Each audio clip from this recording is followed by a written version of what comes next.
Alors, on va détailler un petit peu l'exercice 116 parce qu'il il fait appel à certaines notions essentielles qu'il faut impérativement maîtriser. Alors là, nous avons une fonction qui est avec une racine carrée, mais ça pourrait être avec n'importe quelle autre fonction. C'est un exercice qu'on a déjà fait, mais comme il est très important, je le refais en détail. On vous donne une fonction f ici, on vous donne un point, elle est définie sur R parce qu'on prend la racine carrée d'un nombre positif, on sait qu'un carré est toujours positif, donc si je prends x au carré plus 4, c'est bien entendu positif, donc il n'y a pas de problème pour les ensembles de définition. On doit bien avoir ici R, on peut prendre x dans l'ensemble des nombres réels sans aucune difficulté.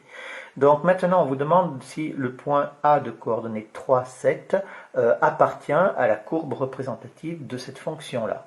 Donc on revient ici, je vous rappelle que quand vous avez un point A qui appartient à une courbe, c'est-à-dire vous avez 3 qui serait l'antécédent et 7 qui serait l'image. Il faut donc vérifier si l'image de 3 par la fonction f, c'est 7 ou pas. Donc ici, qu'est-ce qu'on fait? On va calculer, donc ça c'est la première question. On a donc f de 3 est égal à, je calcule ici, alors attention, je ne mets surtout pas 7 parce que je n'en sais rien, c'est vraiment, je veux vérifier ça et c'est la vérification qui nous permettra de conclure. Donc f de 3 c'est racine carrée de 3 au carré plus 4, ce qui nous fait donc est égal à racine carrée, alors je vais le mettre en dessous, racine carrée de 3 au carré ça fait 9, 9 plus 4 ça fait donc 13, racine carrée de 13. Et est-ce que c'est égal à 7? Ben non, ici on va dire que c'est différent de YK. D'accord? Et donc ici on a donc f de xa qui est différent de yk, donc c'est équivalent à dire que le point A n'appartient pas, je rappelle que ça c'est le symbole n'appartient pas, à la courbe représentative de la fonction f. Voilà donc cette première question. Je vous avais fait marquer aussi, là, quand on avait fait l'exercice, dans la rédaction, on pouvait commencer comme ça par f de xa est égal à f de 3 est égal, etc. La deuxième question, maintenant, c'est la courbe C est-elle symétrique par rapport à l'axe des ordonnées? Donc ici, courbe symétrique par rapport à l'axe des ordonnées, ça c'est un petit rappel de cours qu'on avait vu avec la fonction carré des ordonnées, ici. Ça c'est équivalent à dire que la fonction f est paire. Ok, et je rappelle la définition, ça veut dire que pour tout x, on a f de moins x est égal à f de x. D'accord, ça c'était donc pour une fonction paire. Donc maintenant, ça veut dire quoi? Ça veut dire donc qu'il faut calculer f de moins x, et il faut qu'on arrive à montrer est-ce que c'est égal à f de x ou pas. Si c'est égal à f de x, alors la fonction est paire, alors la courbe est symétrique par rapport à l'axe des ordonnées.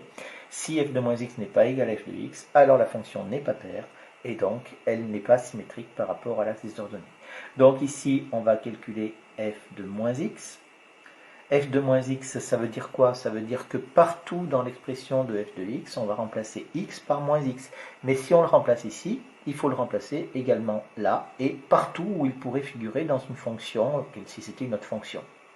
Donc ici, ça nous fait racine carrée de moins x au carré plus 4.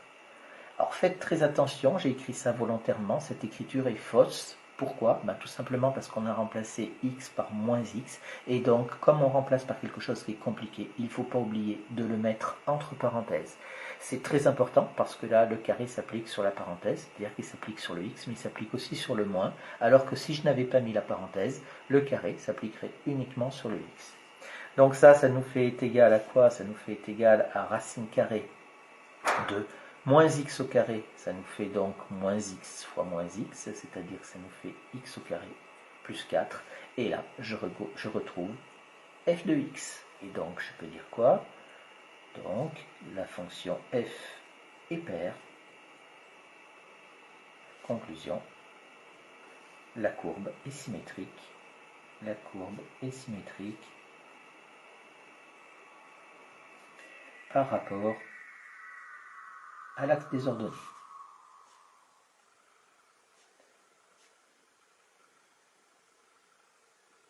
Voilà pour cet exercice. Maintenant, on va revenir un petit peu sur l'énoncé parce qu'il y a d'autres choses dans l'énoncé. Donc là, j'ai traité ici ces deux questions. Donc l'exercice, il est fait. Maintenant, on vous demande de répondre à un certain nombre de questions. Donc on va répondre un petit peu oralement. Parmi les deux égalités suivantes, pardon, laquelle doit-on avoir pour que le point A appartienne à la courbe représentative de la fonction? Donc on avait dit ici f de 3 égale 7, donc c'était bien la première qu'il fallait prendre et pas la deuxième. Déterminer si le point A appartient ou non à la courbe C, ça on l'a fait, donc je ne reviens pas dessus. Ensuite, tracer la courbe C à la calculatrice et conjecturer la réponse à la question 2 de l'énoncé. Donc ça, vous devez pouvoir le faire avec la dernière vidéo. Je vous ai montré je vous ai rappelé comment est-ce qu'on faisait pour tracer une courbe à la calculatrice. Donc la conjecture que l'on peut faire, c'est qu'il semble que la courbe soit symétrique par rapport à l'énoncé. Et ensuite, on a un élève qui a écrit ça sur sa copie. Le raisonnement suivant, il a pris f de 2 et f de moins 2. Et il a dit donc que f de 2 et f de moins 2, on obtenait le même résultat. Et donc, il a dit donc la fonction est paire et la courbe C est symétrique par rapport à l'axe des ordonnées. Alors, ce n'est pas le même raisonnement que celui que j'ai fait. Et on vous demande, ce raisonnement est-il correct? Et sinon, le corriger.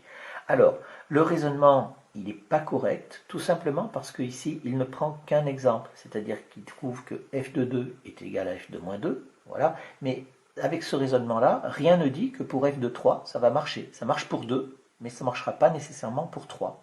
Donc c'est pour ça qu'il faut impérativement, quand on veut démontrer quelque chose, il faut impérativement le faire dans le cas général, c'est-à-dire qu'ici je prends pour x quelconque et je mets donc f de moins x et je calcule pour f de x. Et comme ça, dans cette formule, je peux ici remplacer x par ce que je veux et ça marchera à tous les coups. Donc ça, c'est pour montrer que, et ça, c'est plutôt en fait ce que je vous avais déjà expliqué. Ça serait utile pour un contre-exemple. Si par exemple on trouvait f de 2 égale racine de 8 et f de moins 2 est égal à racine carrée de 9, par exemple, alors à ce moment-là, je pourrais dire que ça ne marche pas, que la fonction n'est pas paire. Et un exemple, qu'on appellerait alors un contre-exemple, nous permettrait de dire que la propriété est fausse. Comme ici elle est vraie, il n'y a pas de souci, on fait cette méthode-là. Voilà pour cet exercice.